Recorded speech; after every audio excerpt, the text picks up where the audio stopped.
Hello friends, मैं हूं आपके सामने गौरव मिगलानी। टॉपिक स्टार्ट करने से पहले मैं आपको बता देता हूं कि आपके इसी चैनल पर 90% वीडियोस मैंने बोर्ड और मार्कर की हेल्प से एक्सप्लेन की हुई हैं, तो आप उन वीडियोस को इन प्लेलिस्ट के अंदर अच्छे से देख सकते हैं। तो अब हम जो केस डिस्कस करने जा रहे हैं वो केस बहुत ही सिंपल है। Stilo Limited decided to set up its steel manufacturing factory in the backward area of the Orissa where the very less job opportunities were available.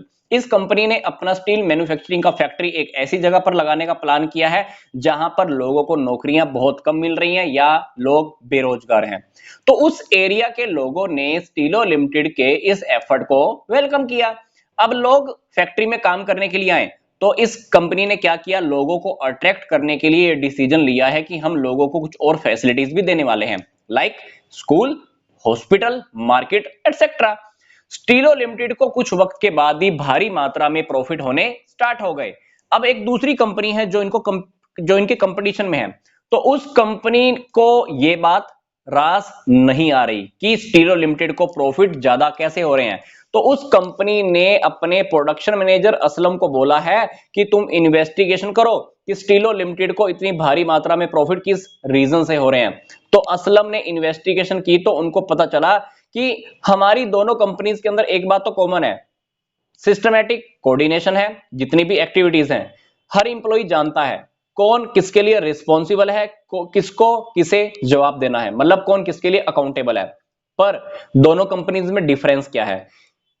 Aslam कहता है कि दोनों कंपनीज में एक ही डिफरेंस है, हमारी ऑर्गेनाइजेशन के अंदर हम जो कम्युनिकेशन करते हैं ना वो स्केलर चेन के थ्रू करते हैं। किसके थ्रू? Scalar chain. ये स्केलर चेन का टॉपिक हमने कहां पढ़ा था? प्रिंसिपल्स ऑफ मैनेजमेंट की यूनिट में, जहां पर हमने देखा था कि हेनरी फ्योल ने एक सोपान श्रृंखला मतलब स्केलर चेन का प्रिंसिपल दिया था। तो असलम कहता है कि हमारी ऑर्गेनाइजेशन के अंदर तो हम स्केलर चेन को फॉलो कर रहे हैं, पर जो स्टीलो लिमिटेड है वहां पर जो कम्युनिकेशन का जो फ्लो है ना वो फ्री फ्लो है, क्योंकि उस कंपनी ने बोला हुआ है कि आप किसी भी डायरेक्शन में किसी भी तरह से रिक्वायरमेंट के अकॉर्डिंग कम्युनिकेशन कर सकते हो। तो which led to the faster speed spread of the information as well as quick feedback. अब स्टीलो लिमिटेड में क्या है, पूरा कम्युनिकेशन फ्री फ्लो होता है। कौन किसी भी डायरेक्शन में, कोई भी व्यक्ति किसी भी डायरेक्शन में कम्युनिकेशन कर सकता है। इससे इंफॉर्मेशन बहुत जल्दी फैलती है और फीडबैक भी बहुत जल्दी आती है।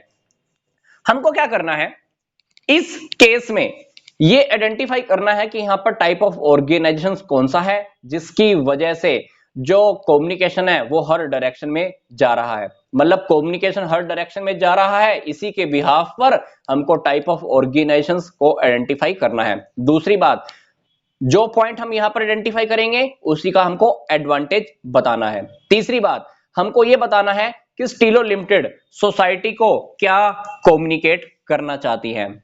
अब इसी केस की तरह ही एक केस और भी है मिलता जुलता, हम उसको भी स्टडी कर लेते हैं। यह है माई कार लिमिटेड को लेकर। इस कंपनी ने भी अपना कार मैन्युफैक्चरिंग का फैक्ट्री एक वेस्ट बंगाल की एक बैकवर्ड एरिया में लगाने का प्लान किया है जहां पर नौकरियां बहुत कम है। लोगों ने इसके प्लान को, एफर्ट को वेलकम किया है। और कंपनी ने क्या किया है, कंपनी ने यह प्लान किया है, यह डिसाइड भी किया है कि हम लोगों को अदर फैसिलिटीज भी देने वाले हैं, like school, hospital, market etcetera. तो कंपनी रियलिटी में क्या चाहती है, ये कंपनी भी रियलिटी में चाहती है कि फैक्ट्री में काम करने के लिए वर्कर आए ताकि हम उनको कुछ और फैसिलिटीज भी देना चाहते हैं। तो इस कंपनी को भी बहुत सारे प्रॉफिट होने लगे। अब इसी प्रकार से एक दूसरी कंपनी है जो इसके कंपटीशन में खड़ी है, तो उस कंपनी ने क्या बोला होगा, अपने प्रोडक्शन मैनेजर अरविंद को बोला है तुम इन्वेस्टिगेशन करो, पता करो कि उस कंपनी को भारी मात्रा में प्रॉफिट क्यों हो रहे हैं। अरविंद ने भी वही बात बताई होगी कि हम दोनों कंपनीज में एक तो कॉमन बात है कि हम दोनों कंपनीज में सिस्टमैटिक कोऑर्डिनेशन है, पूरी एक्टिविटीज अच्छे से होती हैं, सारी एक्टिविटीज में कोऑर्डिनेशन है, हर इंप्लॉइज को पता है कि कौन रिस्पॉन्सिबल है, किसके लिए अकाउंटेबल है, किसकी क्या रिस्पॉन्सिबिलिटीज है।